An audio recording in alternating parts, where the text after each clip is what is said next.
আসসালামু আলাইকুম। এক বিজয়ের উল্লাসিত দেশ।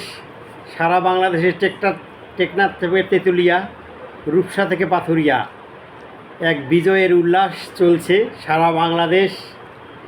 এই দিনটির জন্য মানুষ এতদিন প্রহর গুনছিল। এর বিনিময়ে বাংলাদেশের ছোট শিশু থেকে শুরু করে বড় প্রাণ আমাদেরকে বাংলাদেশের